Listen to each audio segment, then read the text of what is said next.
Um único erro de cálculo na pressão de um sistema de ventilação pode transformar um ambiente de trabalho comum em uma armadilha silenciosa. Em minas profundas, túneis urbanos ou complexos industriais subterrâneos, o ar que respiramos é uma commodity controlada por máquinas. Quando o fluxo é interrompido ou alterado por uma decisão técnica equivocada, o colapso não acontece com um estrondo, mas com o aumento gradual e imperceptível da exaustão. Em 1972, em uma instalação de processamento mineral de grande escala, um grupo de engenheiros enfrentou um dilema que parecia lógico no papel, mas que na prática iniciou uma contagem regressiva para um colapso operacional que ninguém previu. A pressão para aumentar a produtividade forçou uma mudança no design da circulação de ar. O que eles não entenderam na época é que, ao otimizar o fluxo para economizar energia, eles estavam criando um efeito de estufa localizado que afetaria não apenas a maquinaria, mas a capacidade de julgamento das equipes em campo. Muitas vezes, acreditamos que o limite de um sistema é definido pela resistência dos materiais ou pela capacidade das máquinas. No entanto, a história mostra que o verdadeiro ponto de ruptura é quase sempre a falha em perceber como pequenas mudanças ambientais alteram o comportamento humano. O caso dessa instalação em particular revela como uma decisão tomada em uma sala de reuniões, a quilômetros de distância do problema real, pode criar uma cascata de eventos onde a sobrevivência deixa de ser uma escolha racional e passa a ser uma luta contra a própria desorientação.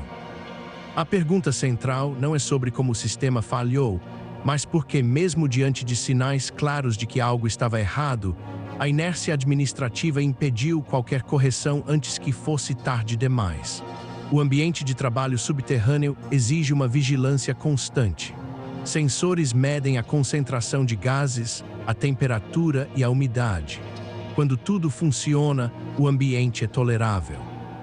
Quando o design de ventilação é alterado para reduzir custos operacionais, o equilíbrio se perde. O que começou como uma otimização de fluxo de ar de 10% resultou em bolsas de ar estagnado em setores críticos. Inicialmente, ninguém notou. O trabalho continuou, as metas foram batidas e o silêncio do subsolo parecia apenas mais um dia normal. Contudo, a estagnação do ar traz consigo um aumento imperceptível de dióxido de carbono.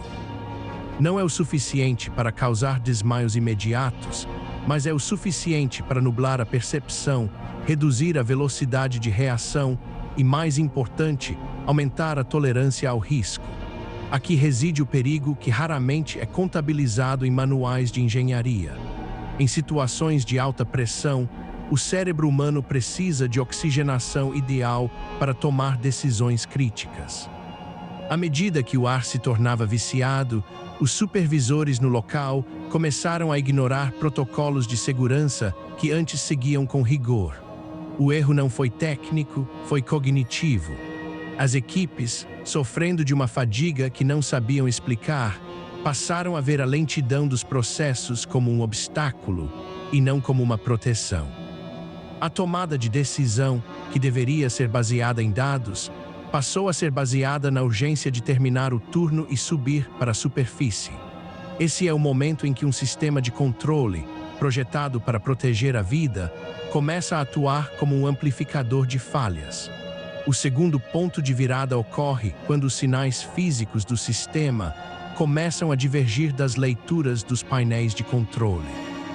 As máquinas, operando em um ambiente cada vez mais quente e menos ventilado, começam a apresentar desgaste prematuro. O metal, sujeito a ciclos térmicos para os quais não foi projetado, começa a emitir sinais. Ruídos, vibrações, o cheiro de isolamento queimado. Em uma situação normal, esses seriam alertas vermelhos para uma parada de emergência. Mas, sob a influência da fadiga coletiva, esses sinais foram interpretados como problemas rotineiros de manutenção. A equipe de gestão, focada nos indicadores de produtividade que ainda pareciam estáveis, pressionou por mais horas de operação. A lógica era clara: se as máquinas estão girando, o sistema está funcionando. Essa dissonância entre a realidade física do ambiente e a abstração dos relatórios gerenciais é onde a tragédia se consolida. Nas ruas, nas fábricas ou em qualquer estrutura complexa, o colapso raramente é um evento único.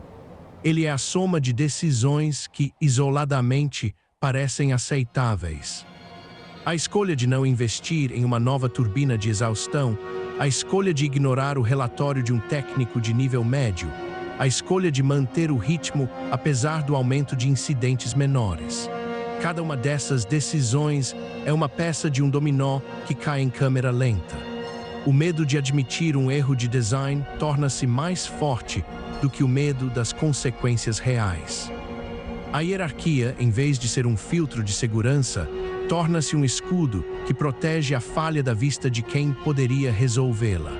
À medida que a pressão aumentava, a comunicação entre as equipes de campo e a administração se tornou fragmentada.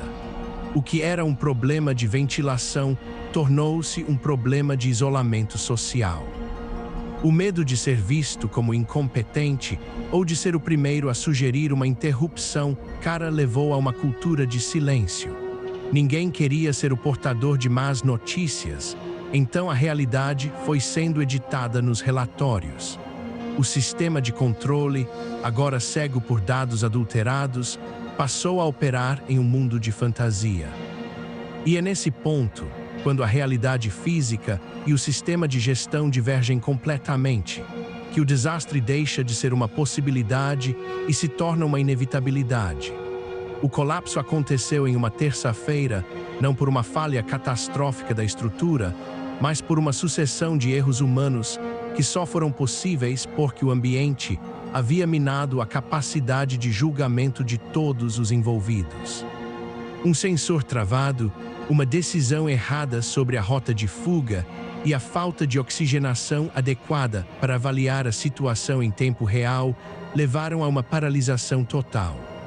O que se viu depois não foi uma explosão ou um desabamento dramático, mas o silêncio absoluto.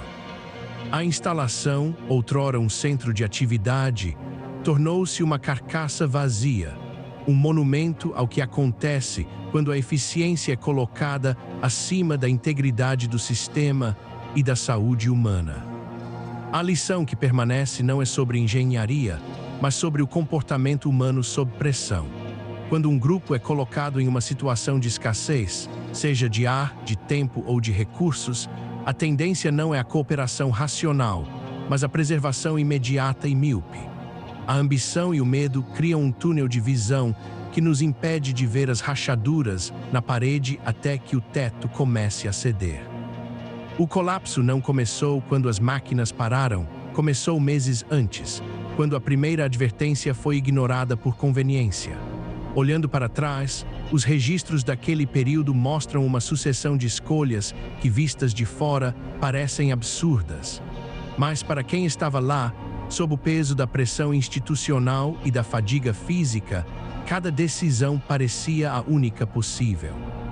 O maior perigo da humanidade em situações limite não é o ambiente hostil, mas a forma como adaptamos nossa moralidade e nossa lógica para sobreviver a um sistema que já está condenado.